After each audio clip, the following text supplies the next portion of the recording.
Regresamos en Al Vuelo y estamos con el ex canciller Miguel Ángel Rodríguez Mackey. Buenas tardes, Miguel Ángel.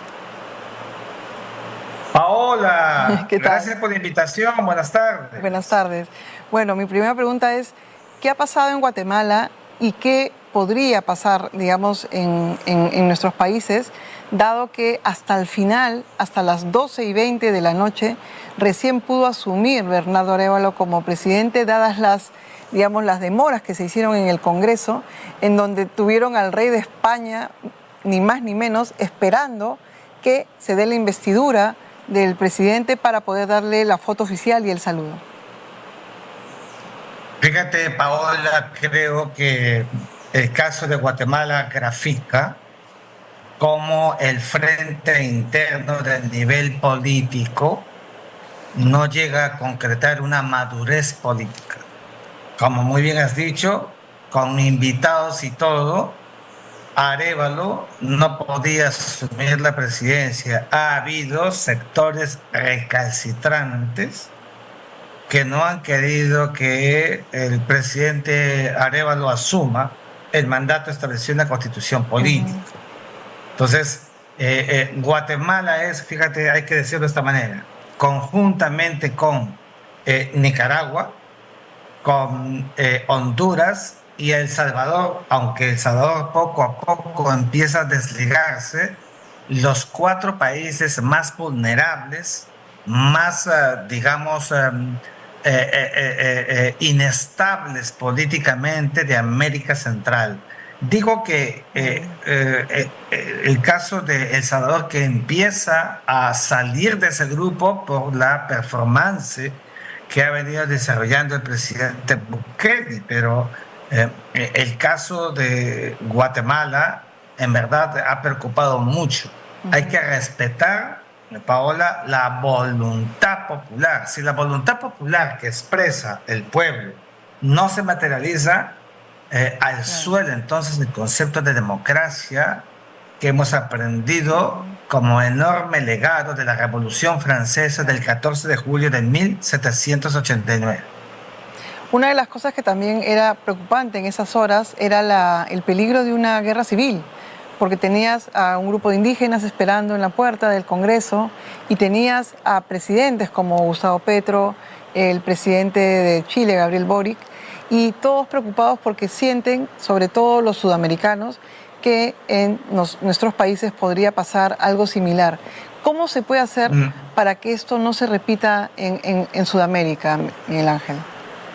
Mira, Paola, primero yo tendría mucho cuidado de hablar de una guerra civil. Yo sé que lo decimos desde una connotación para que la gente comprenda, pero mis alumnos de las facultades de Derecho, de Dicto, tienen muy claro que el concepto de guerra civil es cuando hay dos partes en combate que se enfrentan, una de ellas necesariamente el oficialismo del gobierno.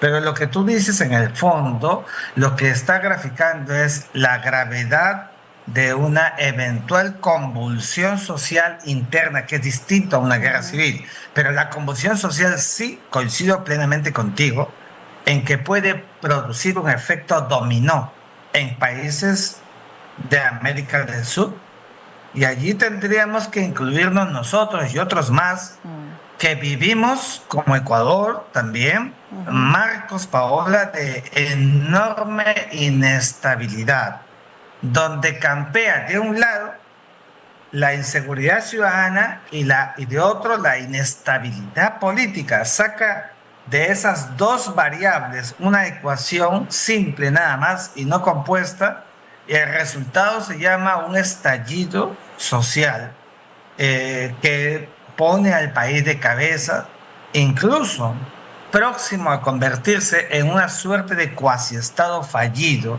que por supuesto nadie quiere para nuestros países. Cambiemos de país que está más cerca a nosotros, Ecuador. ¿Qué ha sucedido en Ecuador en estos días que refleja, digamos, lo que acaba de decir usted? Una cosa muy cercana, que no ha pasado felizmente, a un estado fallido. ¿Qué está pasando? ¿Cuáles son los ingredientes de esta crisis que está viviendo Ecuador en términos de seguridad?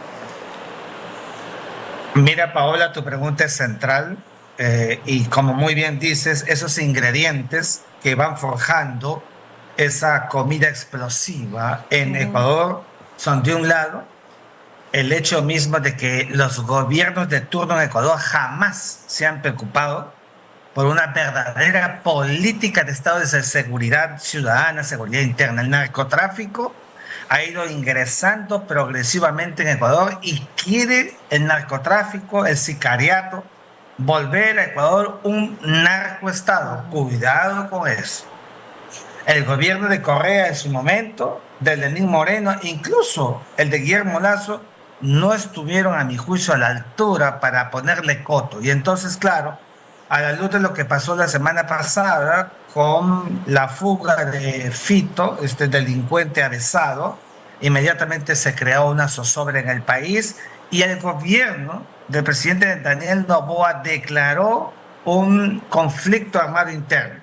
He dicho de mil maneras que eso estará bien para Ecuador, no para Perú, porque el conflicto armado interno supone dos partes en combate, un acto de beligerancia. Nosotros jamás le vamos a dar esa connotación a los sicarios, al narcotráfico, a los asaltantes de celulares, a los violadores, a los terroristas, no, pero son cosas, realidades distintas. Sin embargo, lo que ha pasado en Ecuador no está lejos de que pueda pasar en el Perú, si acaso ya no ha pasado, teniendo esta zozobra como marco general, como regla.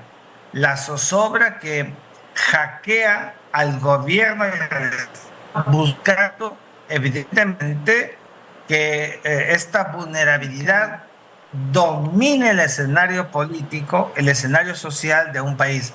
Eso no se puede permitir y para eso es muy importante que hayan políticas multiformes entre los estados concernidos, que tenemos un nivel de problema muy parecido porque se ha transversalizado, como sabes tú, el tema de la inseguridad ciudadana.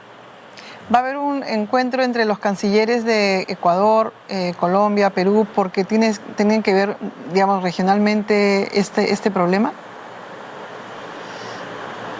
Sí, el 21 de enero habrá una reunión aquí en Lima, eso me parece bien, pero si es una reunión solamente para volver a llamar casi como una loa a la integración o para luchar con declaraciones que más van a parecer versos, eso no va a servir de nada. Seamos claros y concretos. La reunión de cancilleres se hace porque en los espacios de fronteras hay mucha vulnerabilidad, mucha delincuencia, mucha trata de personas.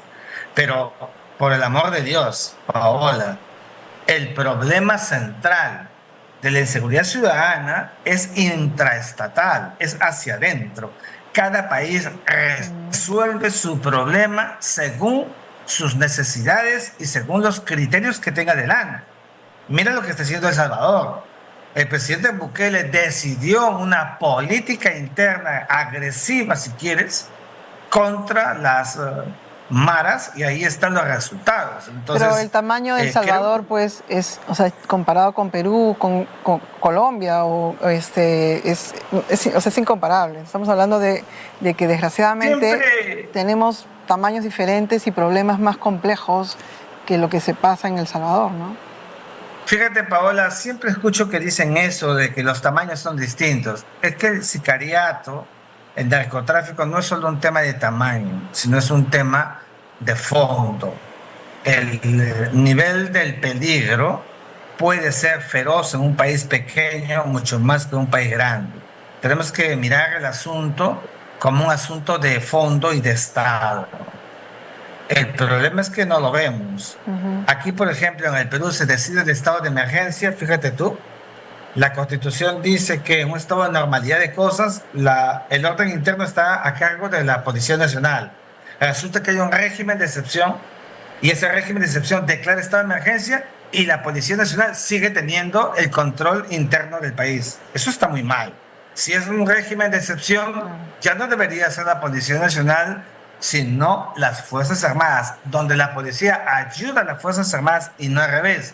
Por eso te digo, cuando se toma una medida, tiene que mirarse como un asunto de Estado profundo, certero, Y eso es lo que realmente falta en nuestros países, falta en el Perú.